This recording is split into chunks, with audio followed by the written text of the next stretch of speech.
வணக்கம் நண்பர்களே, முக்கியமான சில டாபிக்ஸை இந்த பதிவில் டிஸ்கஸ் பண்ணலாம். ஃபர்ஸ்ட் டாபிக், திருப்பரங்குன்றம் மலை உச்சியில் இருக்கக்கூடிய தீபத்தூண் விவகாரம் இருக்குல்ல. போன வாரம் வரைக்கும் திமுக உடன்பிறப்புகள் என்ன சொன்னாங்க? அது தீபத்தூணே கிடையாது, அது நில அளவை கல், சர்வே கல் அப்படின்னு சொன்னாங்க. 2 நாளைக்கு முன்னாடி கோவில் நிர்வாகம் உயர்நீதிமன்ற மதுரை கிளையில் இந்த கேஸ் சம்பந்தமாக ஆர்கியூ பண்ணும்போது, வாதிடும்போது என்ன தெரியுமா சொன்னாங்க? சமண முனிவர்கள் இரவு நேரங்களில் அவங்க சாப்பிடுவதற்காகவும் கலந்து ஆலோசனை செய்வதற்காகவும் அந்த தூணில் விளக்கேற்றி வந்திருக்காங்க வெளிச்சத்துக்காக அப்படின்னு சொல்லிட்டு இப்படி ஒரு விஷயத்தை கோயில் நிர்வாகம் தெரிவிக்கிறாங்க. இது சமண முனிவர்கள் ஈவினிங் 6 மணிக்கு மேலே ஆலோசனை செய்வதற்காக விளக்கு ஏற்றினாங்களா? விளக்கு ஏற்றினா விட்டில் பூச்சி அந்த விளக்கில் விழுந்து பூச்சி இறந்து போயிடும் அப்படிங்கிறதுக்காக அவங்க பொழுது சாய்ந்த உடனேயே உறங்க போயிடுவாங்களாம். நடக்கும்போது மயிலேறக வச்சு கூட்டிக்கிட்டே நடப்பாங்களாம். ஏன்னா காலடி பட்டு எந்த சின்ன உயிரினம் கூட இறந்துடக்கூடாது அப்படிங்கிறதுல ரொம்ப கான்சியஸாக இருக்கிறவங்க சமணர்கள். அப்படி இருக்கும்போது அவங்க இரவு நேரங்களில் ஆலோசனை செய்வதற்காக அந்த தூணில் விளக்கேற்றினாங்க அப்படின்னு சொல்லிட்டு 2 நாளைக்கு முன்னாடி ஒரு வாதம் பண்ணியிருக்காங்க திமுக அரசு. நேற்றைய தினம் பார்த்தீங்க அப்படின்னா வக்ஃபு வாரியம் என்ன தெரியுமா சொல்லியிருக்காங்க? அந்த தீபத்தூண் இருக்கக்கூடிய இடம் வக்ஃபு வாரியத்துக்கு சொந்தமானது, தர்காவுக்கு சொந்தமானது அப்படின்னு சொல்லிட்டு ஆர்கியூ பண்ணியிருக்காங்க. எப்படி இந்த கேஸ் கடந்து வந்துட்டு இருக்கு பாருங்க. இதனால தான் ஜஸ்டிஸ் ஜி.ஆர். சுவாமிநாதன், இது ஜஸ்ட் விளக்கு ஏற்றக்கூடிய வழக்கு மட்டும் கிடையாது, கோவிலுடைய சொத்துரிமை சம்பந்தப்பட்ட ஒரு வழக்கு அப்படின்னு சொல்லிட்டு, இதனால தான் இது அழுத்தம் திருத்தமாக 6 மணிக்கு நீங்கள் விளக்கு ஏற்றணும், இல்லைன்னா நீதிமன்ற அவமதிப்பு வழக்காக விசாரிப்பேன் அப்படின்னு சொல்லிட்டு ரொம்ப ஸ்ட்ரிக்டாக இருந்ததுக்கான காரணம் இதுதான். வக்ஃபு வாரியம் பார்த்தீங்களா, அந்த தீபத்தூண் இருக்கக்கூடிய இடம் தர்காவுக்கு சொந்தமானது அப்படின்னு சொல்லிட்டு இப்போ சொல்கிறாங்க பாருங்க அப்படின்னு சொல்லிட்டு பாஜகவினர் கொந்தளிக்கிறாங்க. 1.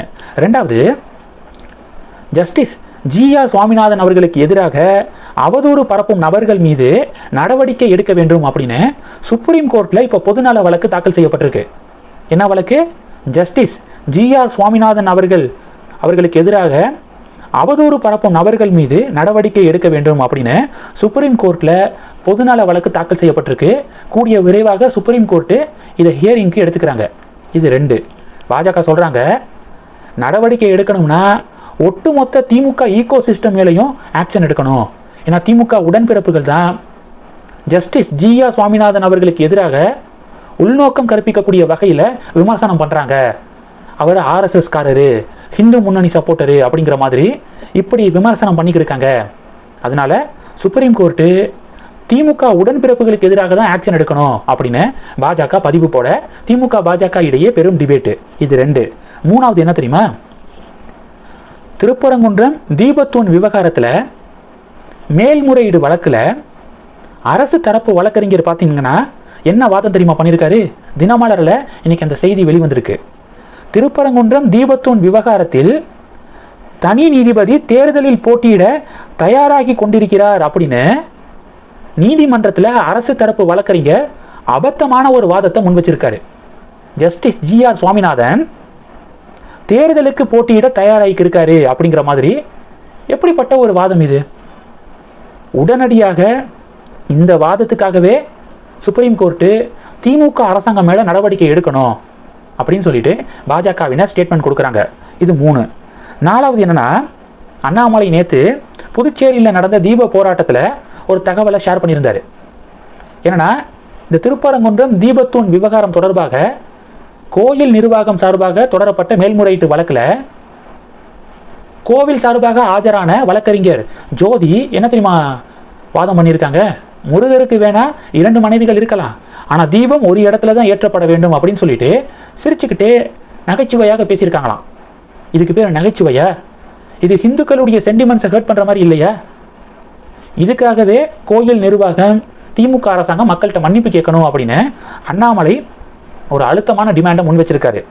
இதெல்லாம் இன்னைக்கு பெரும் பரபரப்பை ஏற்படுத்தியிருக்கு. இந்த விவகாரத்தை பற்றி உங்களுடைய பார்வைகளை மறக்காம கமெண்ட் பண்ணுங்க. 2வது, டெல்லி உயர்நீதிமன்றம் ஒரு அதிரடியான தீர்ப்பு கொடுத்துருக்காங்க.